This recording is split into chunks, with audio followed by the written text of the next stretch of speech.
Je suis parti camper avec ma femme et ses amis. Après une courte promenade avec mon fils de 10 ans, tout avait disparu. Les gens, les tentes, la nourriture, les voitures, pas de réseau, juste un mot sur la table. C'est pour le mieux. Fais-moi confiance. Ils nous avaient laissés pour mourir dans la forêt. 10 jours plus tard, ils l'ont regretté. Chapitre 1. La trahison dans les bois. La forêt était calme. Trop calme. Mon fils et moi n'étions partis que pour une courte promenade sur le sentier. 10, peut-être 15 minutes. Quand nous sommes retournés au campement, tout avait disparu.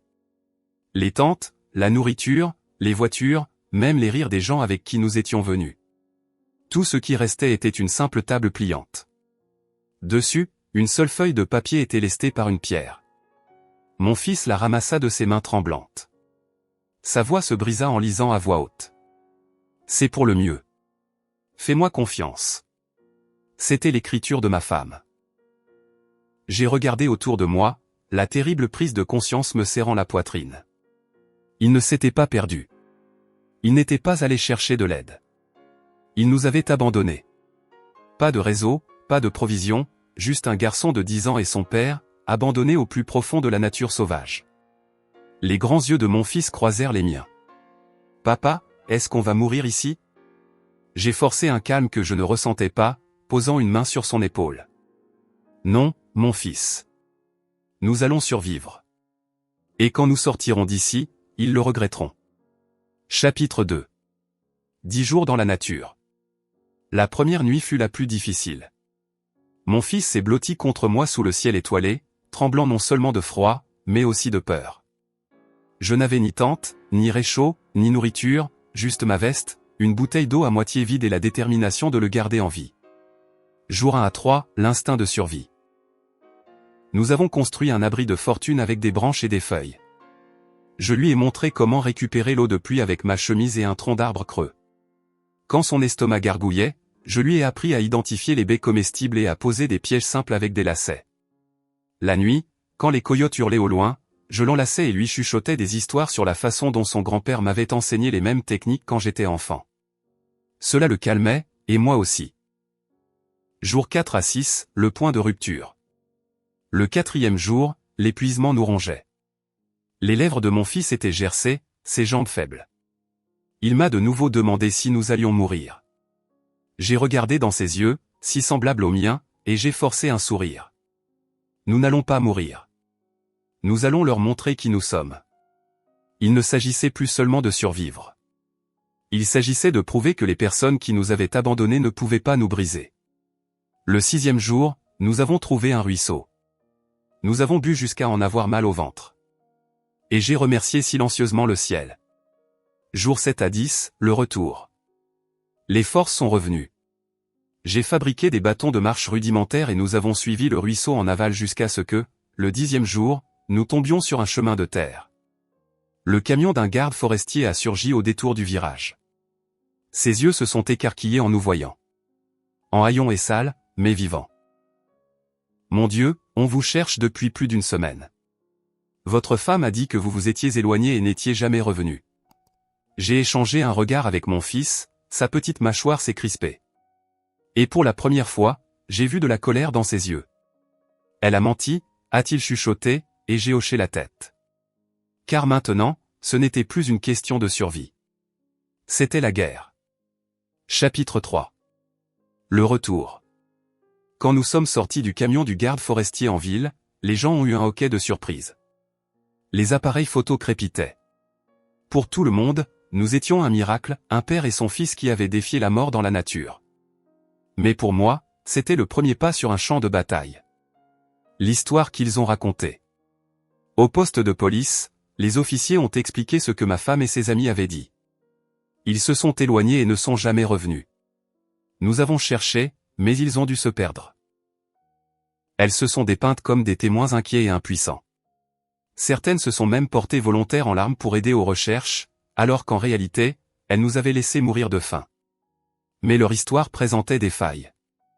Les registres de recherche montraient qu'elles n'étaient pas retournées une seule fois dans la forêt après le premier jour.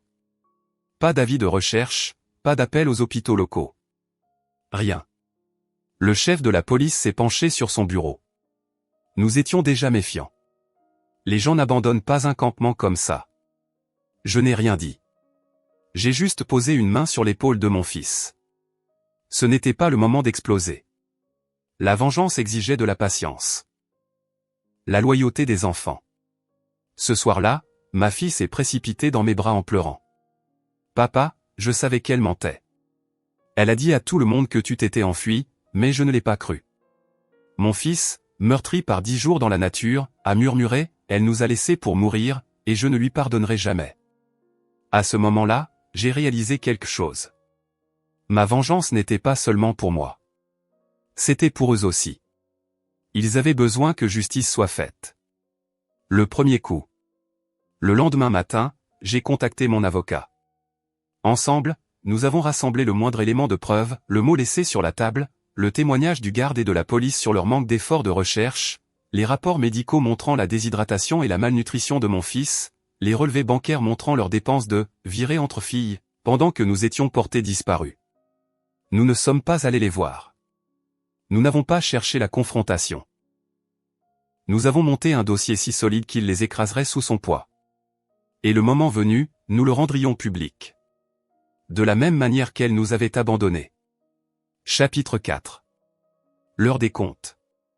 La tempête a éclaté plus vite que je ne l'avais prévu.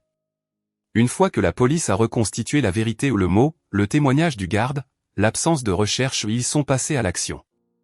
Ce que ma femme et ses amis pensaient être un plan d'évasion astucieux ressemblait maintenant à toute autre chose, une tentative de meurtre par abandon. L'enquête de police. Les inspecteurs les ont interrogés séparément. Ma femme s'en est tenue à son histoire, il s'est éloigné.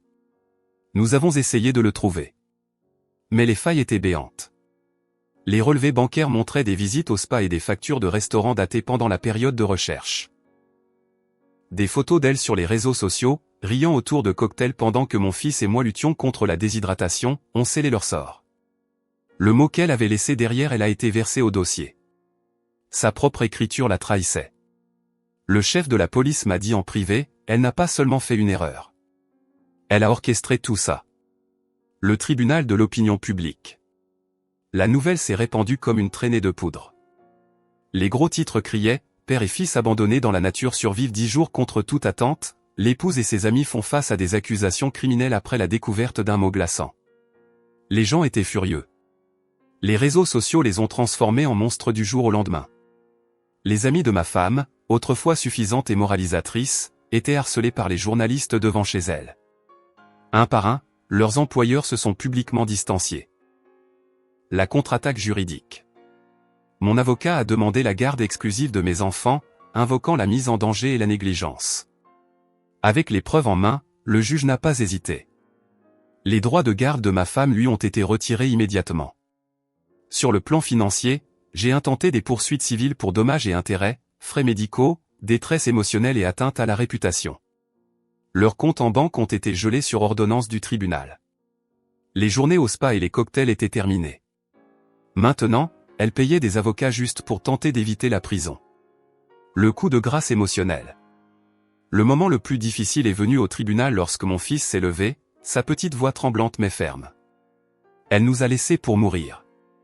Je ne veux plus jamais vivre avec elle. Des murmures ont parcouru la salle. Ma femme s'est effondrée en sanglots, mais personne n'a bougé pour la réconforter. Ses amis n'osaient pas la regarder. Les mêmes personnes qui avaient ri en quittant le campement étaient maintenant assises en silence, réalisant qu'elles avaient détruit leur propre vie. Chapitre 5. La justice finale.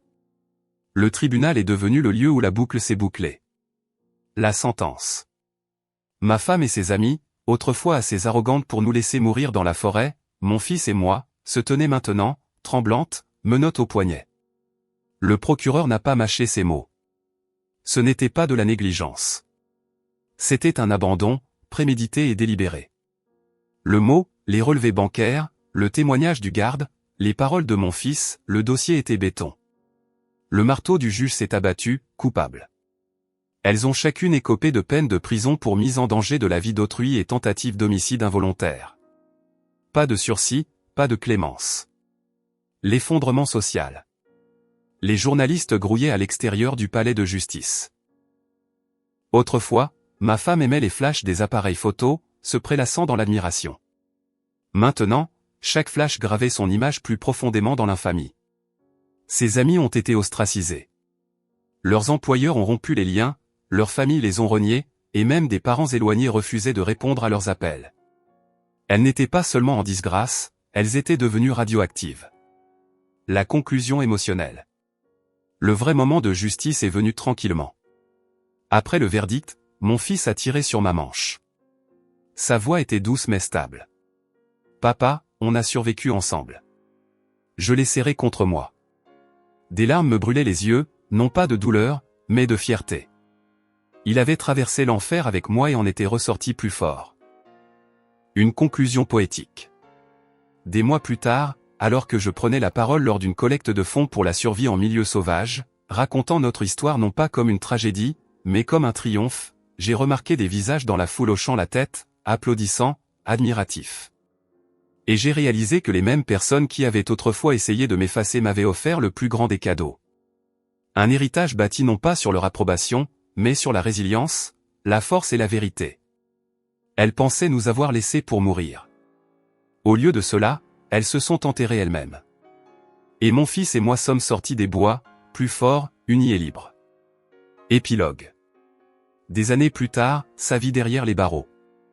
Ma femme ne s'est jamais adaptée à la vie en prison. Autrefois adulée lors des brunchs et des fêtes, elle est devenue un simple numéro de matricule. Ses amies, celles qui avaient comploté avec elle, se sont rapidement retournées les unes contre les autres, chacune essayant d'obtenir un meilleur accord. La trahison les a rongées de l'intérieur, tout comme elles avaient autrefois essayé de nous dévorer, mon fils et moi, en nous abandonnant.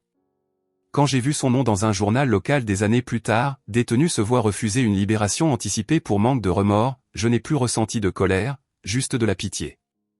Notre vie reconstruite. Mon fils est devenu un homme qui portait des cicatrices, mais aussi de la force.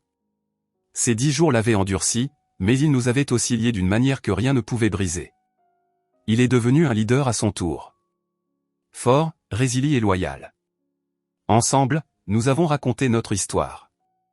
D'abord dans les écoles, puis dans des programmes de survie, et enfin lors de conférences nationales. Nous n'étions plus des victimes. Nous étions la preuve de l'endurance. Justice poétique. Un soir, après avoir terminé un discours lors d'une collecte de fonds, mon fils s'est penché et a murmuré avec un petit sourire. « Papa, tu te souviens du mot. C'est pour le mieux. Fais-moi confiance. » J'ai hoché la tête. Il a gloussé. Finalement, elle avait raison. C'était vraiment pour le mieux. Le public s'est levé pour nous applaudir, et j'ai réalisé toute la vérité. Elle nous avait laissés dans la forêt pour mourir, mais ce faisant, elle n'avait tué qu'elle-même. Et de cette nature sauvage, mon fils et moi sommes sortis. Pas seulement vivants, mais inarrêtables. Cette vengeance était-elle parfaitement justifiée? Dites-nous ce que vous pensez de cette histoire dans les commentaires ci-dessous. Aimez l'histoire si vous pensez que cette vengeance est justifiée. Partagez-la avec quelqu'un qui a besoin de cette énergie. Et abonnez-vous pour plus d'histoires stupéfiantes de trahison et de justice. Car ici, chaque mensonge a son heure de vérité. Et chaque trahison trouve son ombre.